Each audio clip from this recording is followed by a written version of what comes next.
De cada 10 xícaras de café tomadas no mundo, 4 são de grãos brasileiros. Mais precisamente, o precioso e estonteante café arábica é a segunda commodity mais consumida no mundo, ficando apenas atrás do petróleo. Você pode sentir agora aquele aroma de café? Você pode sentir agora a emoção da cafeína entrando no seu corpo? Mas, se você ama café, é preciso sentir ira também. Se o café arábica é tão valioso, por que cada vez mais e mais produtores estão deixando de produzi-lo? O preço do café está em disparada pelo mundo muito porque algumas espécies enfrentam queda de produtividade e o capitalismo, motor da emergência climática, é o principal responsável. Até 2050, poderá haver uma retração de 50% nas áreas adequadas para produzir café. O maior ameaçado dos cafés é o arábica, um café que se confunde com a identidade do Brasil. Não basta amar café, é preciso ser anticapitalista. Esse é o tema dessa semana do Vozes Livres.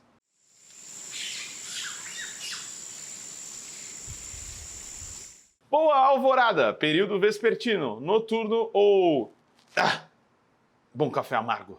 Para você que tem enfrentado cafés de mais de R$35, 500 gramas, um café muitas vezes torrado de exploração e coisitas mais, amendoim, impurezas, e muitas vezes você nem sabe o que está tomando. Hoje é dia de debater capitalismo, emergência climática e café aqui no Vozes Livres. Quando que foi a hora que você falou assim, vou deixar de produzir arábica e começar a produzir conilon? Isso foi, tem quantos anos, Vinícius? Foi em 2014. 2014. Foi em 2014. Porque começou a aparecer uns cafés novos aí, essas variedades de conilon produzindo muito, e a produção do arábica aqui, que foi esquentando, foi ficando pequena, não tem? Sim. E difícil até para sobreviver, não tem para manter. Pois é, uma das perguntas que vamos levantar hoje é exatamente essa. Por que cada vez mais agricultores estão produzindo menos ou parando mesmo de produzir o precioso, apetitoso, suculento café arábica? Eu sou Guilherme Prado e peço para você dar aquele like, aquela curtida. Relação de café e capitalismo, ela é muito intrínseca, não é verdade?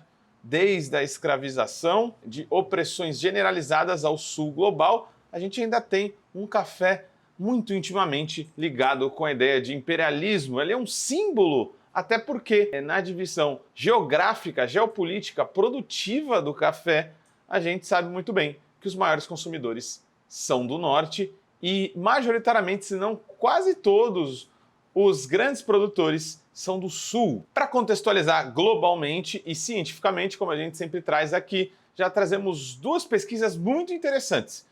Essa que você vê na tela, que fala sobre a produtividade do café arábica, que ele diminui na Tanzânia devido às mudanças climáticas. Eu comecei a procurar pesquisas mais sistematizadas que relacionam aumento de temperatura e queda de produção. Na Tanzânia não foi diferente. Medindo os últimos 49 anos, nessa pesquisa, a gente tem uma conclusão de que houve um aumento médio das temperaturas da região de 1,42 graus Celsius nas temperaturas noturnas.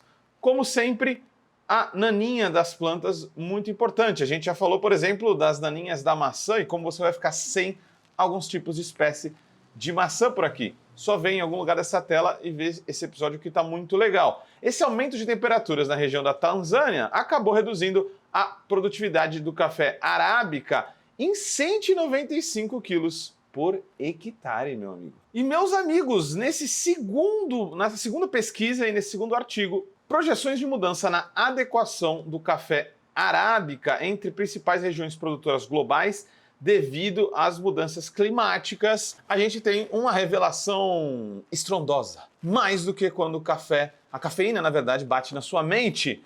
Em muitas e muitas regiões, a produção de café terá que subir entre 300 a 500 metros. Haverá uma queda de produtividade necessariamente, porque as espécies de café têm alturas ideais para serem plantadas, mas esse aumento de altura na plantação de café, assim como a maçã, quando a gente faz lá no nosso episódio, tem a ver com a procura por temperaturas mais baixas. Então é isso, estamos falando de 300 a 500 metros, produção de café subindo em diversas localidades do sul global. Aí que nós chegamos no café arábica, que male-male ali tem um pouco de divergência, mas em média tem como o piso da sua altura melhor para ele ser plantado, né? Topografia ali de 800 a 2.100 metros e com uma amplitude térmica também, o nosso precioso café arábica, de 18 a 23 graus, aí a temperatura ideal. Então,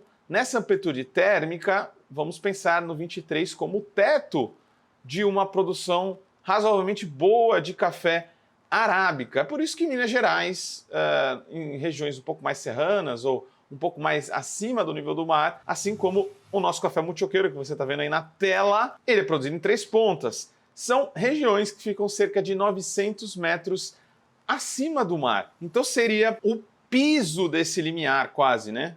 800, 900 metros, você está mais embaixo, portanto mais suscetível à mudança climática por causa do calor. Então essas regiões, só a gente bater com esse estudo, estão seriamente e já estão sendo impactadas com uma redução ou estagnação da produção de café arábica. A persistirem os sintomas do capitalismo, o que vai acontecer então? As áreas adequadas para o cultivo do café vão diminuir em até 50% até 2050. Quem são os maiores ameaçados disso? As regiões. São as regiões do Sul, América Central e do Sul, a África Ocidental, Central, o Sul e o Sudeste Asiático. A gente sabe, por exemplo, que o Vietnã é um grande produtor de café. Também essas regiões serão extremamente impactadas, gerando ainda mais empobrecimento e um secar das canecas e xícaras do norte global.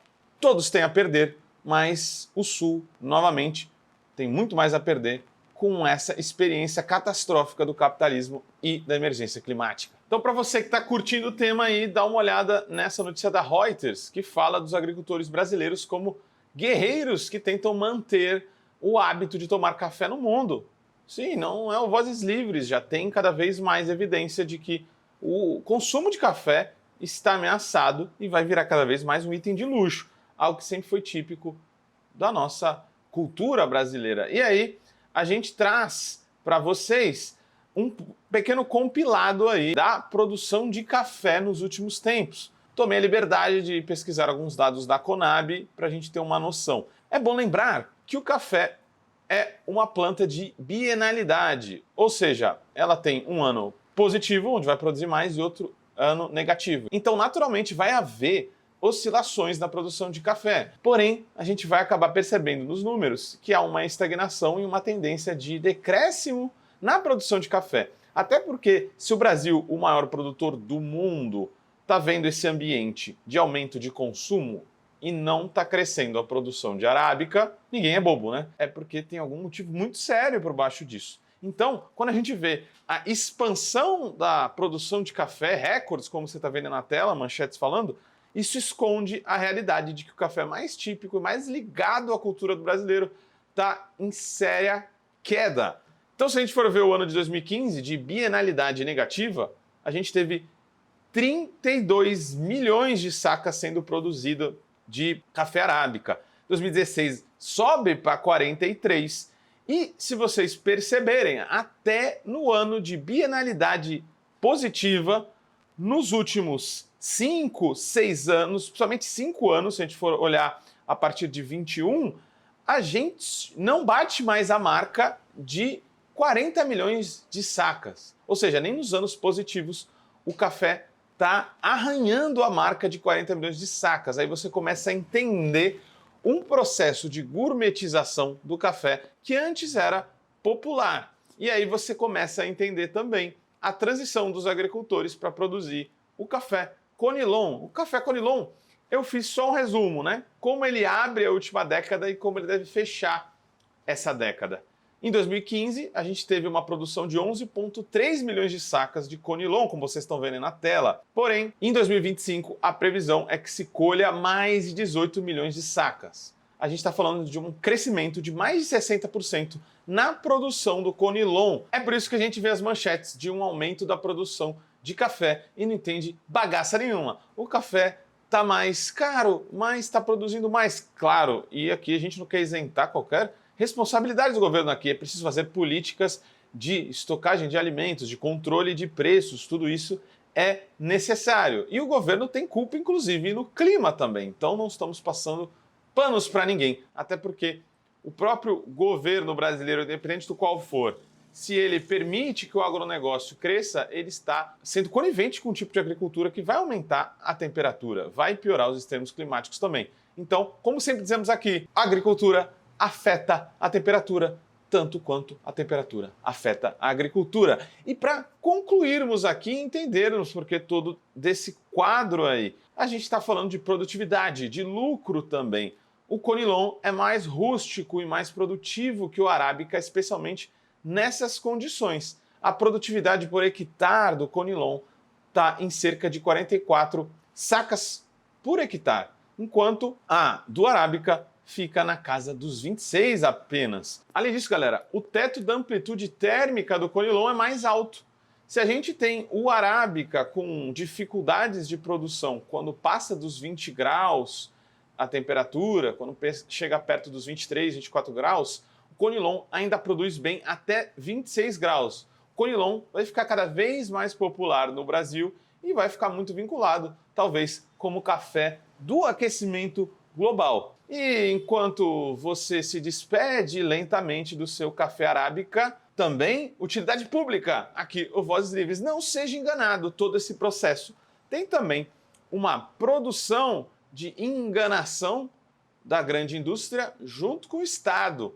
No Brasil, está cada vez mais difícil identificar a composição dos cafés populares. Então, vocês estão vendo aí na tela, por exemplo, a Três Corações. O café popular dela, o mais simples, o café de entrada, né? Tá virando quase carro.